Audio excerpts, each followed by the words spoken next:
Lama Zopa, I think of him as a supreme of mothers. So his voice is like a lullaby.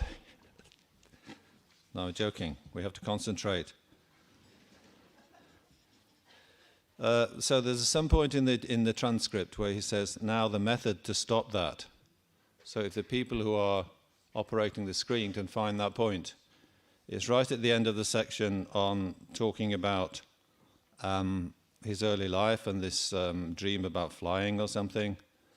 And then he says, if your body's burned by fire, going to the south, south is where the Lord of Death, Shinji is abiding. So you have a dream, you're traveling south, that's considered to be an inauspicious dream. Riding donkey or camel, those are bad signs. No, it's before that. Was it? Is that it? You got it. So now the method to stop that, including the inauspicious dreams. So what we're talking about stopping. So what's the point of all this emptiness talk? So that's going to be the subject of my talk. What comes next, which is to talk about emptiness. So, like we have to set our motivation, why we're doing this. So then we have to think about what's the point. So the point is removing our suffering, of course. So if we could flip to the Four Seals chant verses. The nuns who are operating the screen. And there's one verse says, when life runs through the fingers. So it's the first verse of the second column on the first page.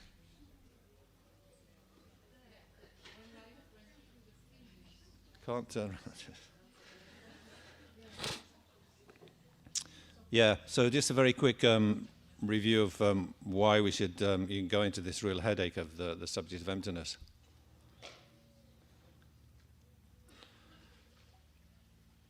Renunciation.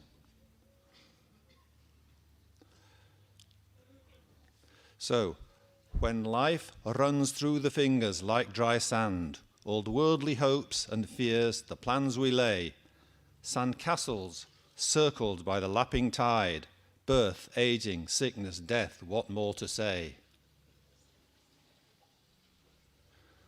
So there you go, translators. You've got to translate verse now. Unprepared. Sorry. But maybe a little commentary will help. British kids, I'm born in England, and the delight of our summer was to go to the seaside. The seaside holiday was, the traditional English holiday. So we so looked forward to it. You get out on those big beaches and, you start playing with the sand. And when it's dry sand, how it runs through the fingers. We've all done that. We've probably all been to the beach. And, how long ago that seems now.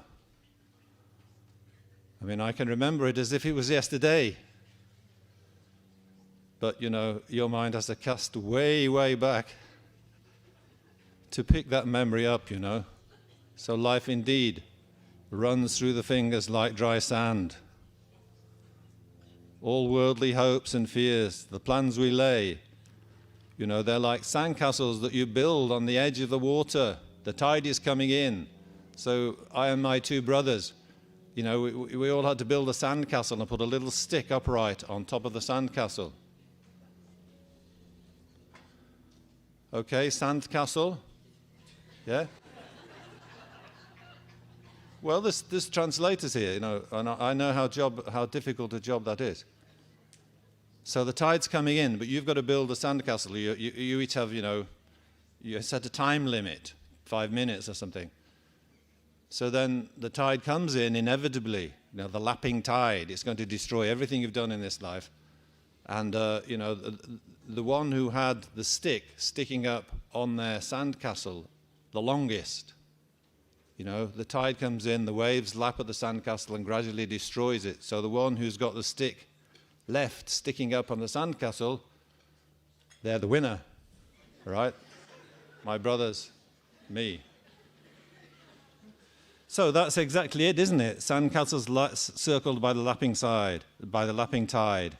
Birth, aging, sickness, death. What more to say? And that doesn't just, in modern times hugely expands this the possibilities of meditating on impermanence. So as the individual, you and I, our individual birth, aging, sickness, and death. But then there is the birth, aging, sickness, and death of a society, of a civilization. And then there is a birth, aging, sickness, and death of a species. So we're in this little bit of a time now where those things become extremely obvious. All those civilizations that have gone to ruin, where's our civilization heading? Our society? And I think sometimes it's just like, the Tibetans up in those crucial years before 1959 when the Chinese invaded. Nothing they could do about it. The Chinese armies were, heading for Tibet, if you knew. So you just have that little interlude, when the catastrophe is looming. So, climate change, climate oscillation. Okay, translators, oscillation. A fancy word for change. Yeah, it's got a bit unstoppable. So impermanence gets easier and easier to meditate on if you are just aware of what's happening. But it's not just to see that this present life in worldly terms is fruitless, but it's to get at why it's suffering in the first place. So this is where the meditation on an emptiness is going to come in. So Lama Zopa is saying, that phrase we've just had here, now the method to stop that. So we find out what the cause of that suffering is. So the next verse of the Four Seals chant is, the glories of this world disfigured by its causal flaw, the worm within the bud. What's flung by karma, from affliction sprung, brings suffering assured, no lasting good. So now we're drilling in, now we're investigating the causes of that, suffering. Mother Earth, she's so generous, but there are limits, So why is this glorious world going to let us down? Why does it always let us down? Why has it let us down from beginningless time?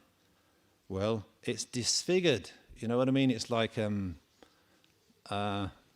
made ugly, yeah, by there's some defect in the cause.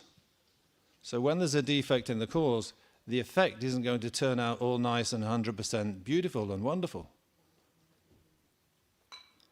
So the defect in the cause we're talking about is, oh yes, well, this beautiful world is flung by our collective karma.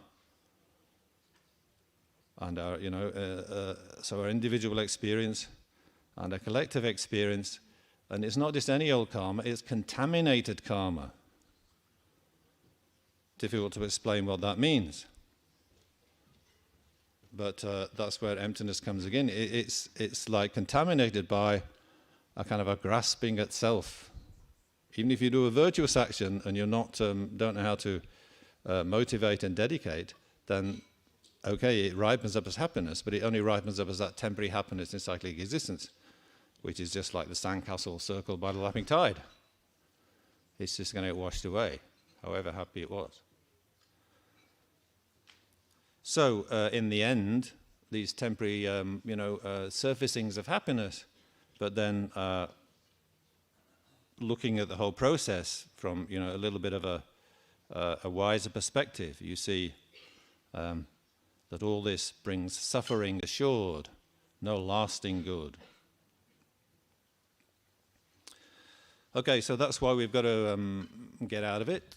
And how do we get out of it? well, we have to, in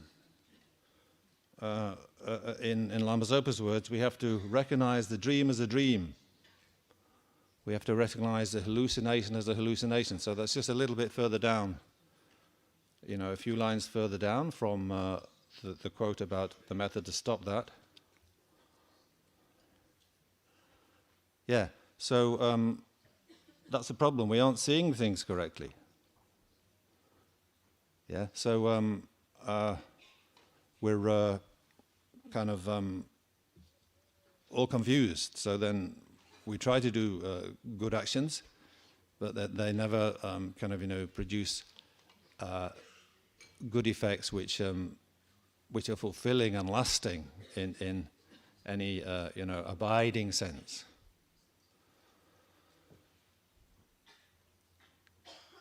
So we talked about karma. So what drives us into our unskillful actions, whether they are blatantly negative actions or whether they are, our attempt at virtuous action. What drives us to do those actions?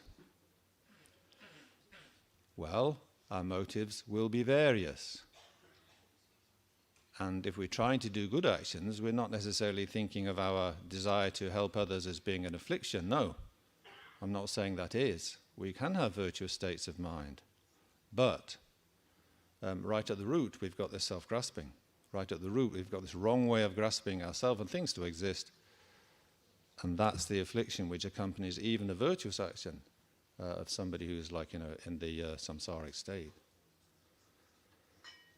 So it all gets a bit confusing, and how to describe that. So this root, ignorance is a self-grasping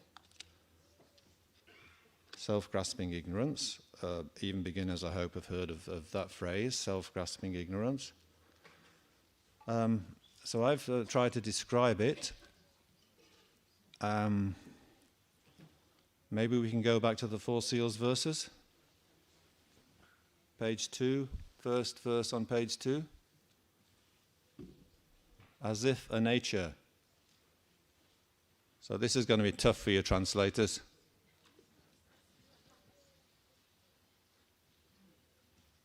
No, above that. Is that your page 2? No, it's above that one. As if a nature from itself.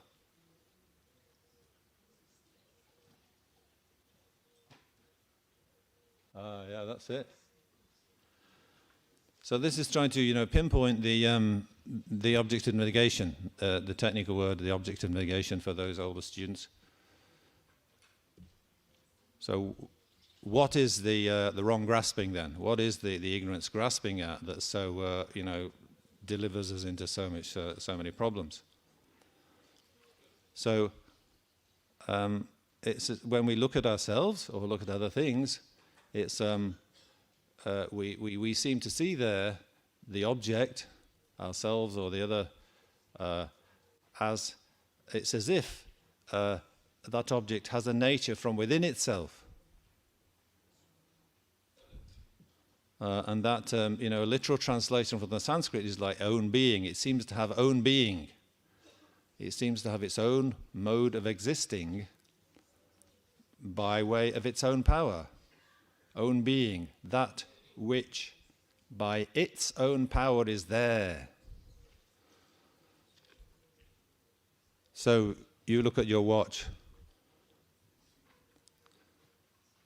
and you think, well, unless it had some way of being a watch from the side of the watch, how could it ever, how would it ever be a watch unless it had a power of being a watch from within, from its own side? It's got to have, a nature of its own, sort of guaranteeing that it is a watch from its own side, Some kind of watch DNA or something. Watch DNA, translators, you got it?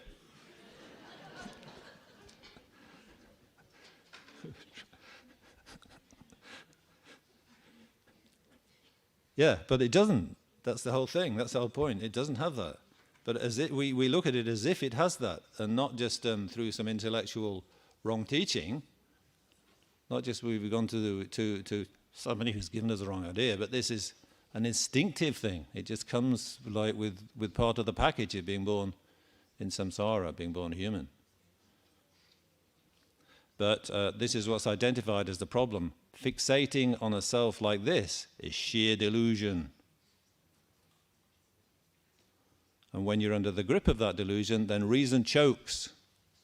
You know, you want to be reasonable, you want to think carefully, but, you know, your reason's choked up. And instead, you're boiling over with passion and anger. So that's really, you know, this is really the first stage of what we've got to think about. You know, that's like Lama Zoba saying it's all like a dream. If you can realize that it's like a dream, then you're not caught up. You can say, aha, you know, this is only a dream. But when you're in the middle of it, when your passions are aroused, it's not like that, is it? And each of us has to meditate or, you know, recollect our own individual circumstances and say, you know, how did it happen that I got so angry? And then, you know, only in that way do you start to see what the problem is, the root problem. And you can only talk from your own experience, really. So I have to talk about myself again. I don't really want to do that, but, you know, as I say, these things have to be very personal. And I spent quite a few years looking after my father and my mother in the very last stages of their life. And, you know, while my dad still had his legs, he could still go to the shops and, you know, he could still do part of the, you know, the bits of things around the household. Like, you know, I could sort of lock myself away in my study and, you know, and research into my text. But as the time went on and he became more and more feeble, you know, every time he goes to the bathroom, you're accompanying him, shower, you know, and so it gets, yeah, he was a great dad, you know, there's no problem about that. He was a lovely dad, so I'm not, I've got no justification whatsoever. Some people did have punishing experiences from their parents, so that's a different matter.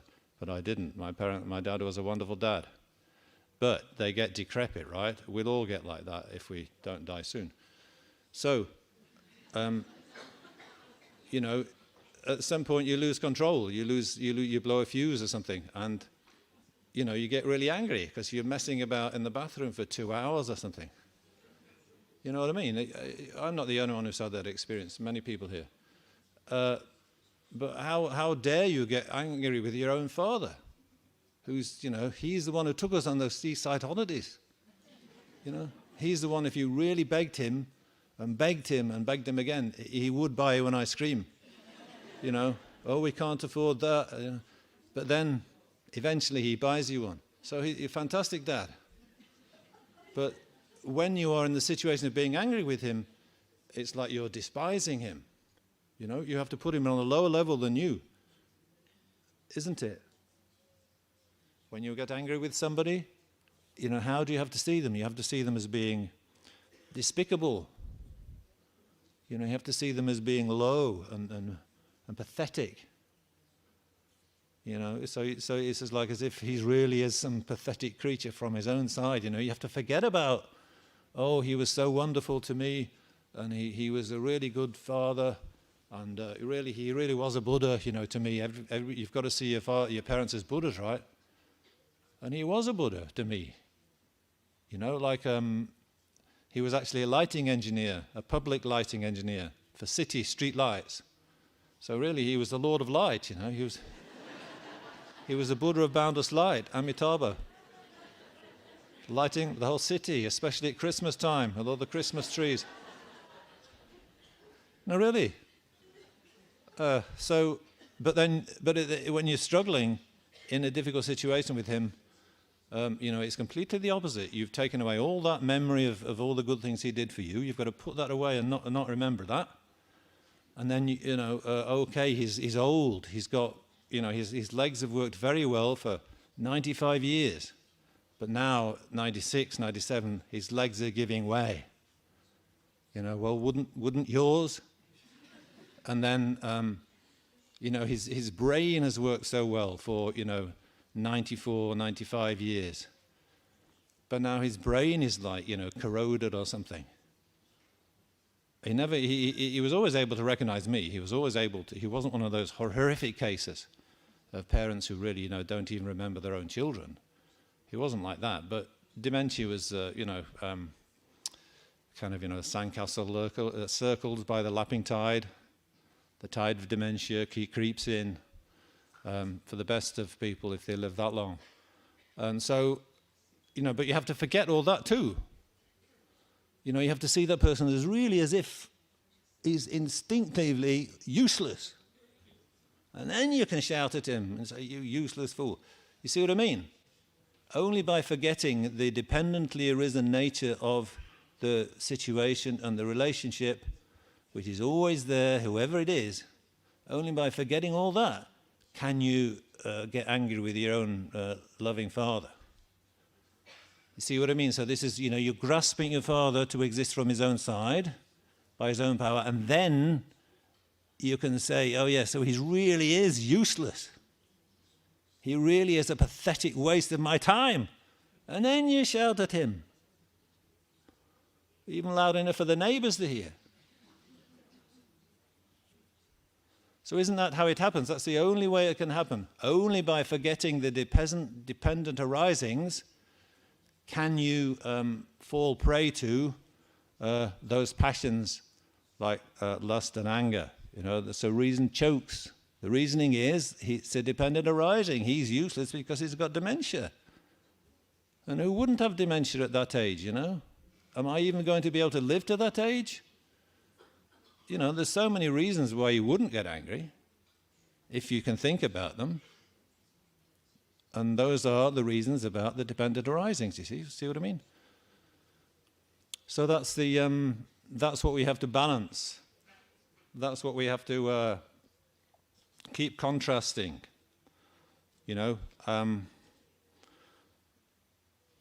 what is the wrong way we are seeing things? Why does Lama Zopa say this is all a hallucination, all a dream? Because you're grasping things to have this inherent nature. It really is beautiful, supremely bad, or really bad, supremely good, because it's good or bad from its own side, because it exists from its own side, and all its qualities, they are from the side of the object, not from the side of your, fanciful mind imposing those qualities on the object. They're from the side of the object. Your dad really is useless, and the word that we use often is that things are inherently existent. Things are as if inherently existent. So that's a word you have to think about. That comes in the verse just below. We lack inherent being. That's the dream verse, you see? I'm reading that one now. Misgrasping, wrong attention, lust and hate. We're lost within the fictions of a dream. That's exactly Lama Zopa's point, the experiential talk he gave. Blind alleys of self-pity, selfishness.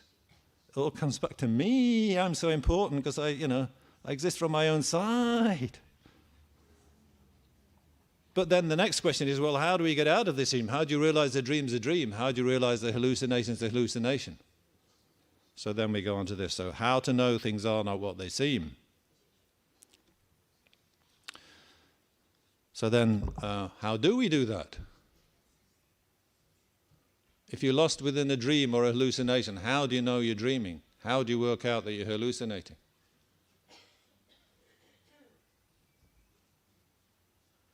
So that's a challenge.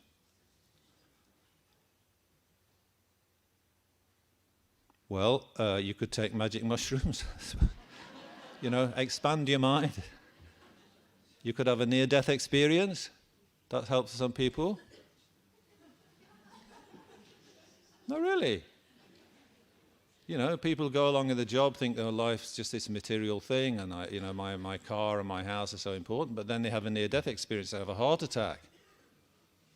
And then they're revived, and so they've been to some, been right to the border of an undiscovered country where things are entirely different.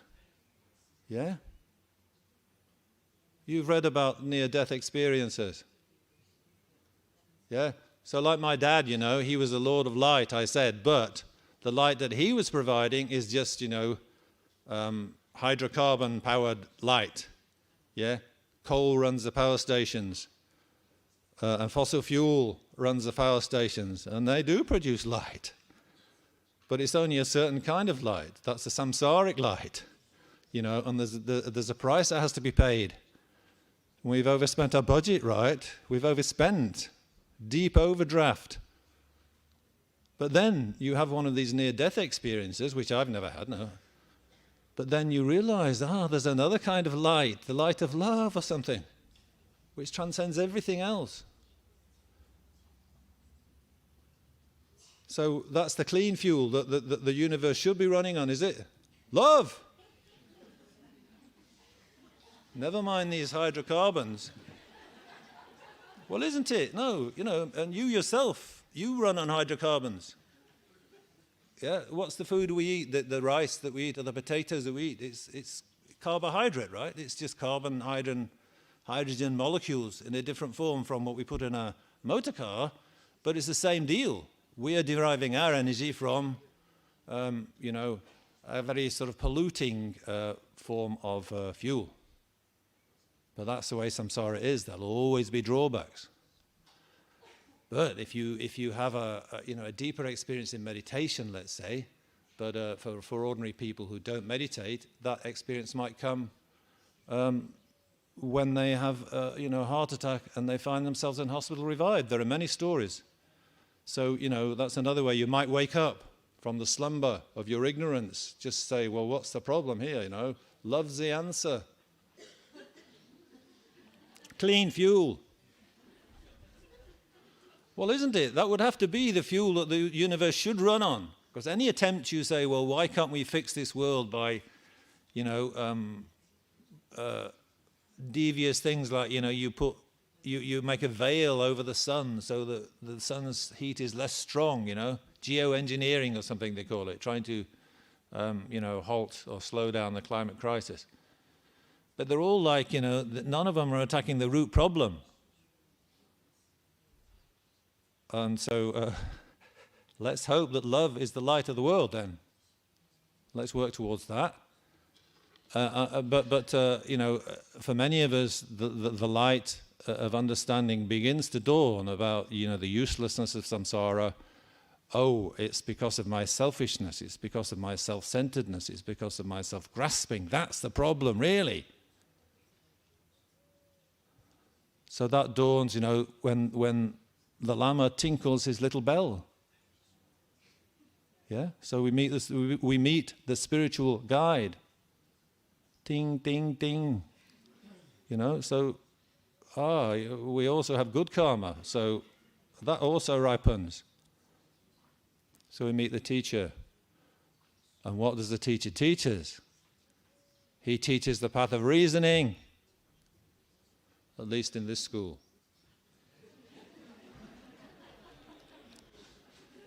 And the reasoning is, we lack inherent being. Yeah? We lack inherent being. So now we try to challenge that ignorance. That ignorance is grasping that your father just exists from his own side and just totally useless ornament, How much better my life would be if you weren't there type of thing. It's vicious, but you have to, you have to admit that it happens like that. So actually, we lack that inherent being. We lack that way of existing purely by our own power. Since we are not inherently one with, nor different from our aggregates, like bicycle and parts. Through contemplating this may insight come.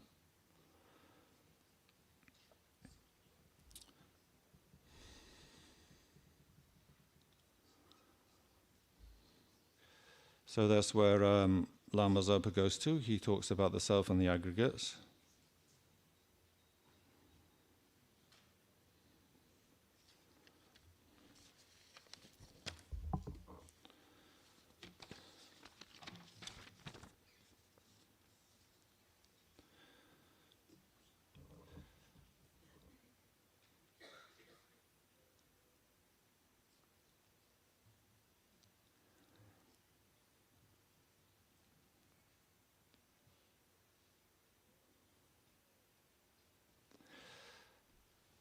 I'll come to Lama Zopa in a minute then. But let's just get this reasoning clear for those people who are, coming from a sort of more beginner's perspective. So we say we lack inherent being. So this inherent word would be difficult even for most English people. You ask them what that word means, and they'll sort of have only a vague idea. And never mind if you're a person for whom English is a second language. But in ordinary use, in ordinary speech, whether before we get onto philosophical connotations, it may mean something like what? The one that always comes back to me is when the United States and Great Britain, the politicians are trying to whip up a frenzy of a public feeling. So we've got to destroy Saddam Hussein. You remember the Gulf Wars? Yeah. So Saddam Hussein invaded Kuwait from Iraq, and then the Americans stepped in, pushed him back. First one, yeah, but the second one, we're going to invade your country and depose you. Second Gulf War or whatever, I don't know what the official name is. We're all probably old enough to remember that, are we? Or is that lost in the mist of time now? But they're saying, what the idea was, I suppose, to get the oil reserves of Iraq for us, get the oil reserves of Iraq and get them for the US, and maybe a little bit for Britain if the United States were feeling, like throwing a piece of meat to their dog or something. So who was getting the profits from the Arab oil before the Americans stepped in? Well, I don't know. Was it France, probably, or Russia? No, isn't that true? I'm a bit vague about that, but it might have been France or Russia. So that's the whole point of the exercise. But in order to, because they had Saddam Hussein presumably under control, he wasn't making weapons of mass destruction anymore, actually. But I'm not going to the politics. I'm not criticizing, people. I'm not taking political sides. That would be entirely wrong. But what I'm pointing at is, they said, look, we've got to destroy that guy. He's inherently evil. Yeah? So they tried to conjure up Saddam Hussein in the public imagination as being a monster, who's like so evil, all you can do is destroy them.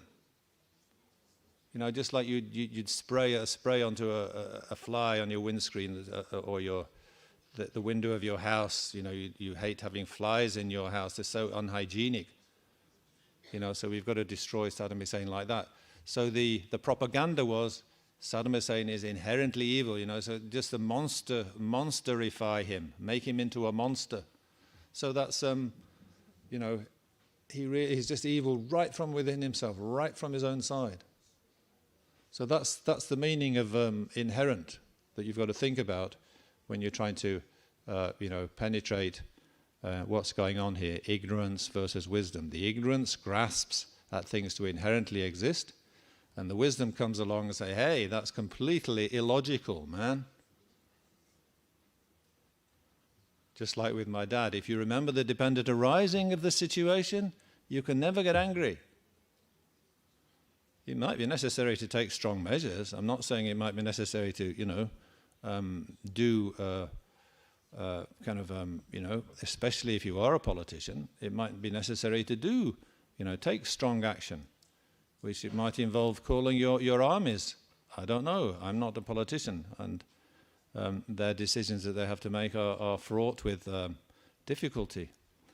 But you don't do it out of anger and bitterness. You don't do it out of unreason. You don't do it when your reason's choking.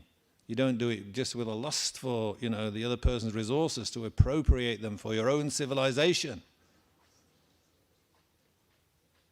Because that only ends in tears, The karmic ripening results of that are just fatal. So, Lama Zopa, in the midst of his his talk about these things, did use at one point points about the aggregates, and he did use points about. He said the self and the aggregates are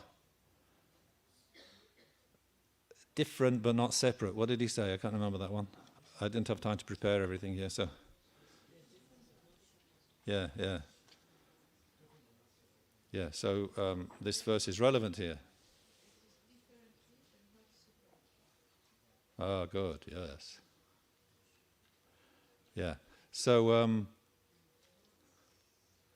you have to know how to read these verses.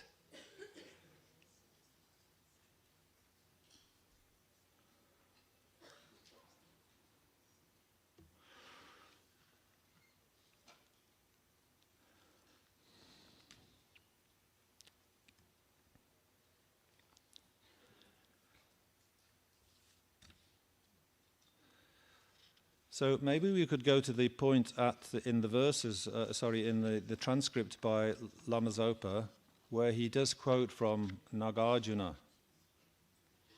And somewhere here you've got the whole quote written in. Somebody's already identified the quotation and put it into the transcript, which is very helpful. Den jung rawa jungwa kang, deni tomben yidu shes, deni tene takpade, deni ume lamyanos. Have you found that? Yeah. So that's at some point Lama Zopa brought this in to explain. And why not? You know, Nagarjuna is the founding father, you know, or the person who brings the middle way view and the perfection of wisdom sutras back into, the public eye. Buddha, of course, taught all these things, but somehow in the first few hundred years of the Buddha's teachings, they lay low. They kind of lay non-manifest. They were like just stuck in the library and nobody was reading them. But Nagarjuna brings all these things back into play with devastating effect. So the other document we haven't looked at yet has got a translation of that, isn't it? So that's chapter 20, verse 18, was it? No, chapter 24, verse 18.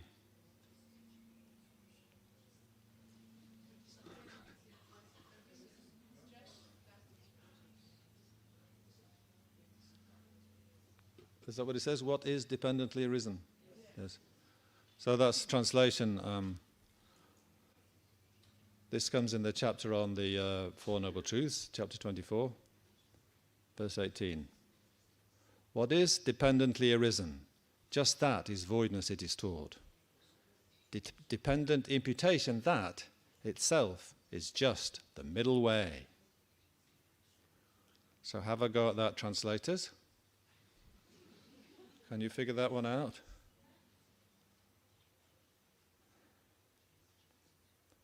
What is, in fact, a dependent arising? Just that is emptiness. Or if you're translating it to make it more understandable, you would say just that is empty.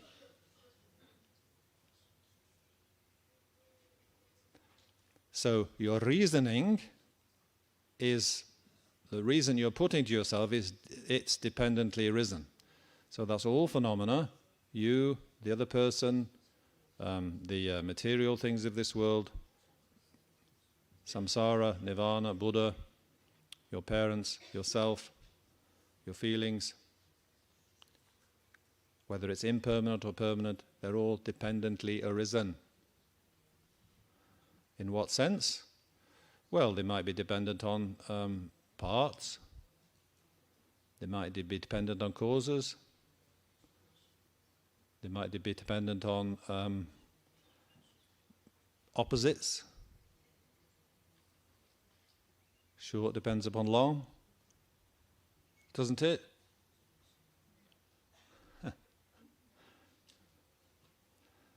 And then the one that keeps coming up in the prayer somewhere, you know, is it something like the negative action? The agent, the doer of the negative action, and the negative action itself? And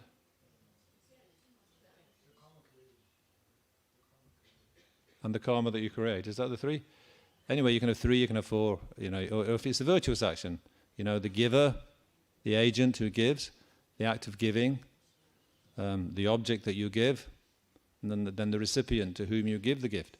So you can have four there. So they're all mutually like, how could you have one without the other? How can you have a singer without a song? How can you have a goer without the action of going? Type of dependent arising, which Nagarjuna talks about a lot actually, if you get into his verses. You know, you imagine somebody walking up the aisle here, they're walking out of the prayer hall. Okay, so that's the person who's going, but you're not going to have a person who's going unless you have an action of going. So the person is easy to visualize. The act of going is a little bit more sort of abstract, isn't it? The action of going, the act of going, what does that look like? But we know what he means, right? Yeah, if I'm to be a goer, I have to be going. So I have to be performing the act of going. And am I the act of going? No, nobody would say, I am the act of going. That wouldn't make sense, would it, in ordinary English? And nobody says the act of going is the person who's going. So they've definitely got to be different. But they cannot be separated. So one will always depend upon the other. So immediately, like right there, you've got a sense in which you cannot possibly exist from your own side. The goer cannot possibly be a goer just by way of their own power. Yeah, the goer, the one who is going, the walker, yeah, the driver, the galloping horse, the goer. And it looks to the ordinary eye of the simple person that thing is doing that action just by way of its, you know, that thing is there, let's say, just by way of its own power. But when you investigate, well, you say there's no goer without an action of going. So immediately, you know, the mind is separated into two things. There's the goer and the action of going. Well, legitimate separation. You know, the conceptual mind has to separate things in order to understand them. It has to put things into categories. That's its way. You know, how else do we learn anything when we're kids? We have to learn what categories things go in, yeah? So there's no shame in saying, oh, well, it's all non-conceptual. Why are you bothering with this conceptual kind of, you know, gross level? It's the starting point. So there's no goer with the action of going. So obviously the goer depends upon the action of going. So how do you adjudicate? How do you decide, is she a goer or not? Or is he a goer or not? Well, is she doing the action of going? And if they are doing the action of going, then they're a goer. No, not otherwise. So it's like immediately, if you just try to concentrate on that with all the sort of purification that you've done for the last few days, and all the merit, incredible merit we've gathered, you know, and the blessings of the gurus are like piling in there, your mind becomes refined and lifted up to a lighter state, so you can think, oh yes, when I look for the goer existing from their own side, they're just not there. There's a sheer absence of a goer existing from their own side. Think about that.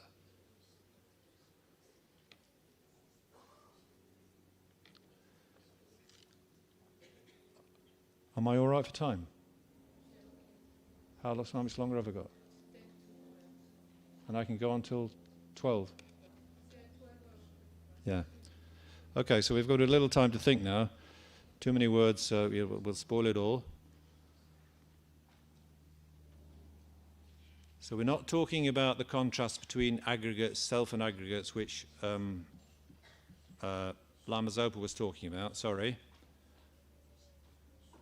But this is definitely a Nagarjuna classic argument, and it's well worth, trying to let it open up to your mind. So you think goer, walker, rider, mover. Then you think, yes, but there's no goer without an action of going. And incidentally, there's no goer without somewhere that's being gone over. Yeah, if you are walking from here to the entrance or the exit of the tent, then that's your path. Yeah, so there's some ground that you're going over. But not to worry about that, I'm just mentioning it. So you've got the goer and the action of going. So first of all, when the goer comes to mind, you just think, that's just somebody walking out of the tent, right? Well, it's me walking out the tent. So you don't question about how it exists. Does it exist inherently? Does that person exist from their own side? But in the unquestioning mode, they will appear to as if existing from their own side. Everything will appear like that. That's the fate of being caught in cyclic existence. Our ignorance is so deep that things appear to be inherently existent, even to our sense consciousnesses, our I consciousness. But then play with it, say, well, now, there is no goer without an active going. So there's no goer without something it depends upon. And in this case, we're talking about the action. There's no goer without the action of going.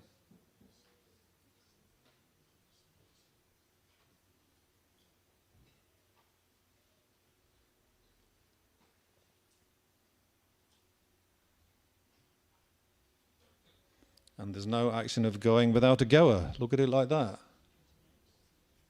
So just think about that for a moment.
So that argument is one of Nagarjuna's favorites.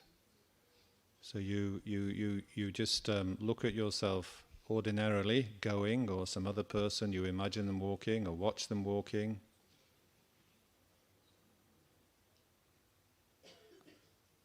Yeah, and at first glance they just look like they are just doing it.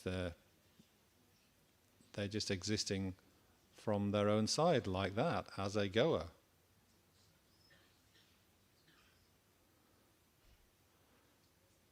But then you bring in the reason of dependent arising of our but. There is no goer without an action of going.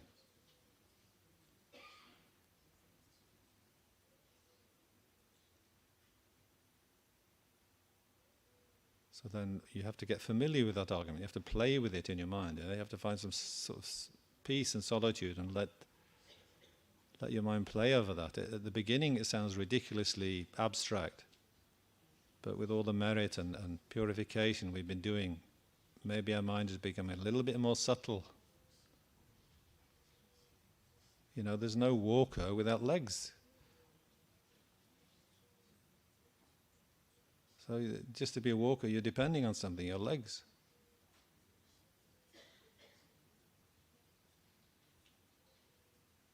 Or you depend upon your heart, because that makes all the blood go around the body. So you couldn't even exist for a minute without your heart working, or some artificial machine that they have in a hospital. So you depend upon your heart. So you're entirely dependent just to be here, just do a simple act of walking, going. So then that sense of you being a goer from your own side then just sort of recedes. It just sort of disappears. And you're left having to admit that there's just voidness there. That's the only reality. Everything you look for as existing from its own side will just vanish under analysis. So all you're left with is no ultimate but voidness, that alone.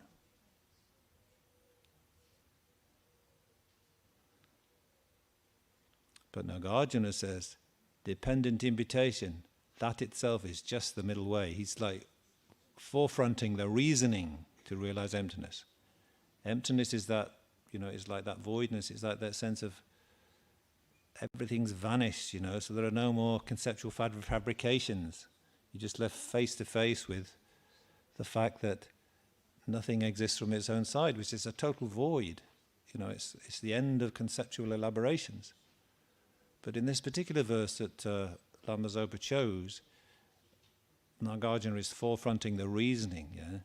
They are empty like that. That is the ultimate truth because of the power of the reasoning of dependent arising. So his dependent arising, that self is just the middle way, he's saying, at this point. Dependent arising, emptiness. Two sides, same coin. And then he says dependent imputation. And this is what Lama Zopa was saying in some of his remarks. So when you say, well, okay, I've looked at the goer and they just sort of vanished on me. When I said, now the goer is a goer, because they're depending on the act of going, then this sort of inherently existent goer that I sort of, subconsciously was grasping at, they're no longer there. So how does a person get to be a goer? Yeah, it's only by the recognition of them as a goer by the conceptual mind. Now that's really subtle, that's really difficult to even imagine. The only reason you're a goer is because you or somebody else is prepared to impute you. They're prepared to see you as a goer. But where else could the identification be coming from? If you aren't a goer by way of your own power, if you aren't a goer by way of your own substance, by way of your own nature, then you're just like, Saddam Hussein, he wasn't inherently evil, that's impossible. So he's only evil by us deciding that he's evil. So you're only a goer, you are only a goer by people identifying you as a goer, positing you as a goer.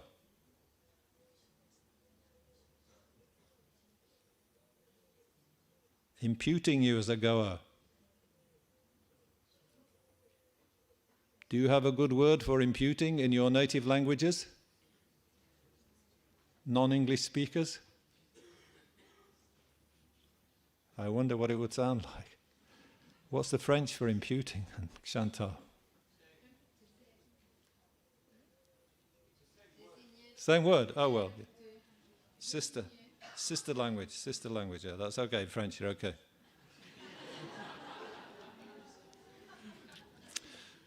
But it takes a lot of thought to see what that means. Again, like inherently, but we don't really have time to go into that now.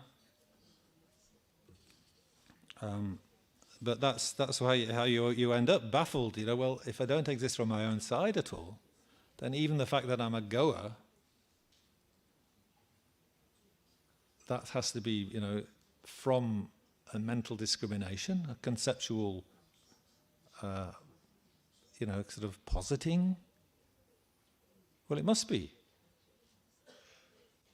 But you see how completely different that is from the way we normally assume things exist. So that's why Lama Zopa says, oh, you'll have such a shock. If you realize emptiness, it's more of a shock than what? Seeing a tiger?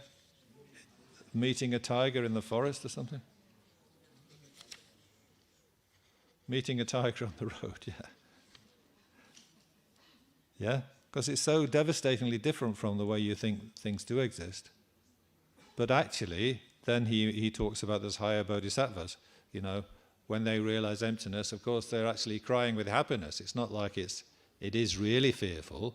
It's just when you first time you realize things are like that, then you're kind of really, the ground is disappears from under your feet.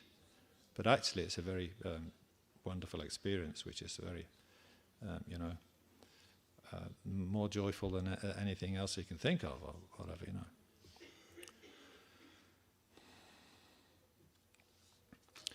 So those are the types of thoughts we have to have.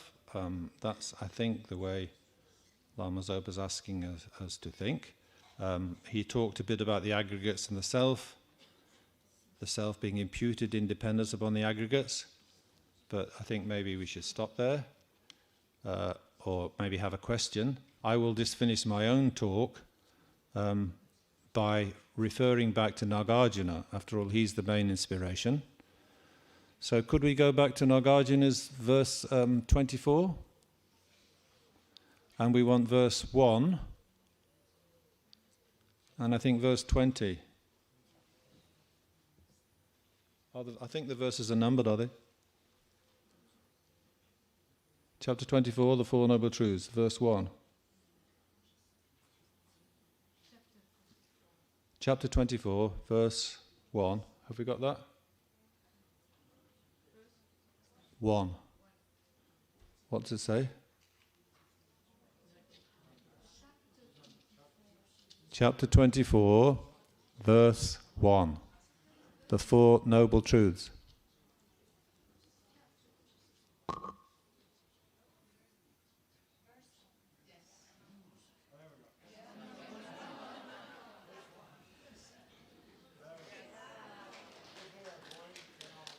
Yeah, but we've got to...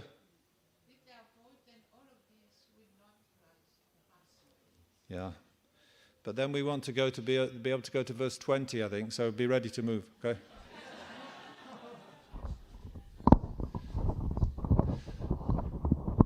So Nagarjuna here is dealing with the realists, those people who do insist that inherent existence, there is such a thing as inherent existence. Because if you don't have inherent existence, then everything just becomes so airy-fairy. Okay, translators, airy-fairy?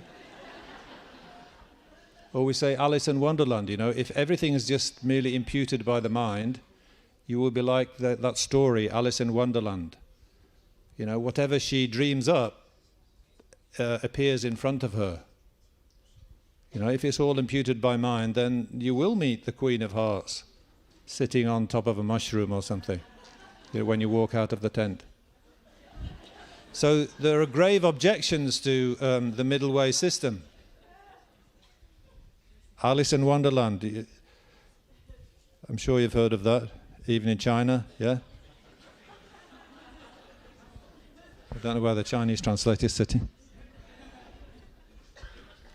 So these are the people who are determined to oppose Nagarjuna. These are the Buddhists with an amazing view of presentation of Four Noble Truths and everything like that. But Nagarjuna is telling them that you haven't quite got to the deep point yet. So I have to argue against you.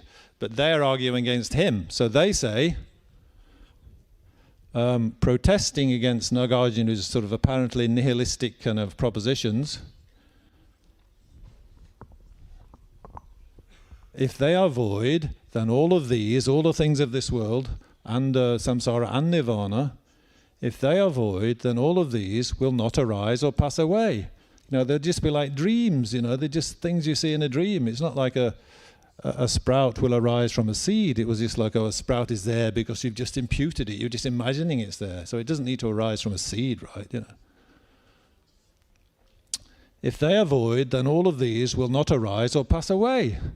For you, it follows, there will be no fourth truths of the noble ones. You know, the middle way system is so pathetic that, you know, once you adopt it, you cannot, you know, establish the Four Noble Truths anymore. Everything's just so, you know, airy-fairy, mere imagination. Okay, so now can we go to verse 20, I think it is, which is Nagarjuna's answer?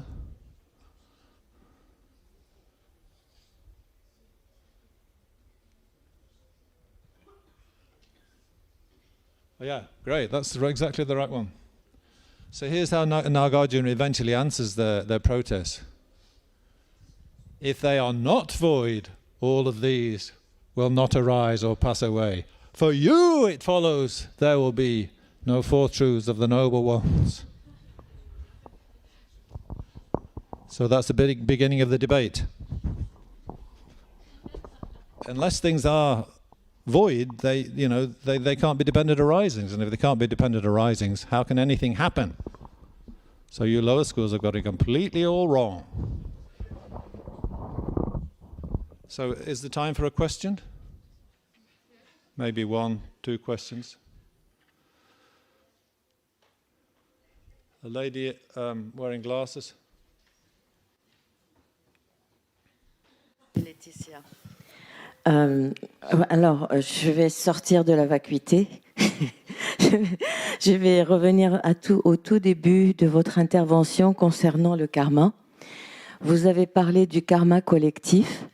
J'ai un tout petit peu de difficulté à imaginer ce que c'est que le karma collectif. Comment, par exemple, dans un avion, quand un avion se scratch, toutes les personnes qui sont dans cet avion ont-elles semé la même graine pour qu'elles arrivent pour que les causes et les conditions mûrissent et qu'elles arrivent donc à se scratcher dans le même avion, par exemple.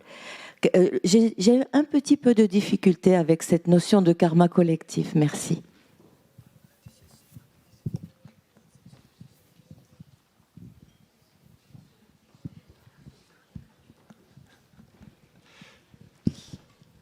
You want to translate? Well, there's plenty of people who don't translators. speak English, don't speak French here, even if I did, which I don't. Vous traduisez le traducteur? Oui, on peut le faire, oui. Oui, vous le faites, d'accord. Okay, so the question is, I have some trouble with the idea of a notion of collective karma, and especially when people are in a plane, and if the plane is crashing, and how come everybody has created the same karma to die at the same time? How is it possible that they have all sown the seed in a way so that the seed has ripened and all of a sudden, they crash, all of them crash at the same time? I have some difficulty understanding this idea of collective karma, how it is really possible. So can you answer about that? Yeah, well, I wish I could take away your ignorance on that point. The suffering of your ignorance at that point, take it upon myself and give you the happiness of my wisdom, you know, exchanging self and others. But I can't. Yeah, collective karma. It's but I think that would be like people's individual karma, wouldn't it? Like each person has created their own cause to die at that point. Yeah, and the fact that they're all dying simultaneously is just sort of incidental. I think what they mean by collective karma, you know, the collective ripening result, like this world, we're all sharing. Yeah, the beautiful kind of, you know, grove of philosophy or whatever, where we are now, and tantra. So that is somehow, you know, the trees and the flowers and the nice weather and the fine house and the good food. So those things are collective, a result of collective karma. But I think you dying on that aeroplane is your individual karma. Yeah, so we all die simultaneously. So if we all die one after the other at different times, we all die together, then why is one more unusual than the other? You know, each are possible. One sometimes happens, the group dies together, or as often happens, people die individually one by one. But even while I'm dying in the world, when it happens, there'll be many other people dying simultaneously, won't there? But just in different places. Yes, any more? Anybody from this side? Anybody from the Sangha? Yeah. Yes, madam. Ketsuma. Chola. Kelongma. Sorry.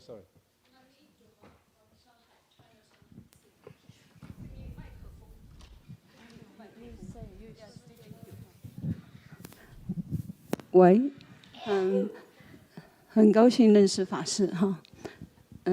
我有个问题，就是关于空性的问题哈，东巴尼的问题 ，about 东巴尼。昨天喇嘛曲巴里面讲到金刚身虽无生亦无死，是不是基于空性这个原理，然后更高于空性的正悟境界？请法师解释一下。关于喇嘛曲巴里面那个 about 喇嘛曲巴古鲁普遮里面那个金刚身虽无生亦无死是什么样的境界？请您解释一下啊！谢谢法师。Thank you, Venerable. Thank you, Gelong Mala. Her question is about this one sentence in Lama Chöpa, where it says the Vajra body is neither birth nor death. So does it have to do with emptiness, or it is something that is higher than emptiness? I think if you were explaining that in a straightforward way, you would say there's no sort of inherently existent death. There's no death which can be found from its own side. And the same with birth. There is no birth which can be found from its own side. Yeah? So the Vajra body is, well, maybe the Vajra body. Is that what it says, the Vajra body? So that's a Buddha body. Well, It's talking about the guru doesn't have to pass away or be born. yeah. So they're just doing it for a show, right? Yeah. Okay, yeah. So that's going more advanced than I was thinking. I was thinking more in terms of, you know, the Heart of Wisdom Sutra. So, you know, there's no suffering, there's no origination, there's no cessation, no path. What they mean is there's none of those things existing from their own side. But on the level of dependent imputation, mere dependent imputation, then we would accept that those things can be validly cognized. Sarah's probably giving a more sophisticated explanation, which is more appropriate to the text, when she says that, you know, the Vajra body, so that's the guru, let's say, they just put on a show of being born in this world and put on a show of dying out of this world, just in order to connect with us beings who haven't got the wit to imagine anything more wonderful. We haven't got the intelligence to understand that things could be different from that. How do they get to us? They have to be born amongst us as one of us. So that's they're not sort of being born and dying like we are. They're just manifesting it. Okay, so shall we stop there then? Thank you for your kind attention. Thank you. And thank you to the translators. I hope I didn't give you a hard time.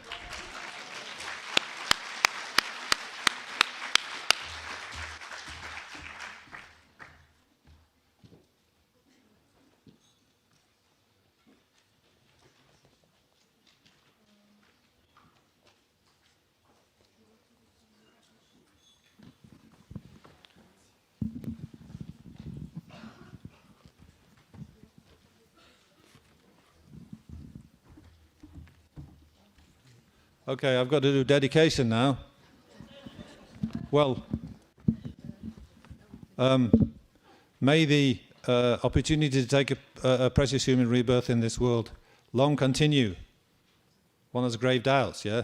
Like we've overspent our budget, there's a big overdraft. Really big. So it's not just our own individual lives we have to get used to, yeah? Mother Earth has her rhythms. And she will tip from ice age to hot age. And she's done that many times already in the billions of years in which life has existed on this earth. We fluctuated from ice to heat. This is the first time that we can hold a particular species responsible, maybe. But, in spite of all those vicissitudes, yeah, in spite of, in spite of it being payback time, may the Buddha's teachings long continue and people get the message. In a time of crisis, maybe it's more pointed then, so people do get down to business instead of being lazing around, dreaming about getting in line, but they actually get down and start working on it. So let's dedicate our merits to doing that while we have time.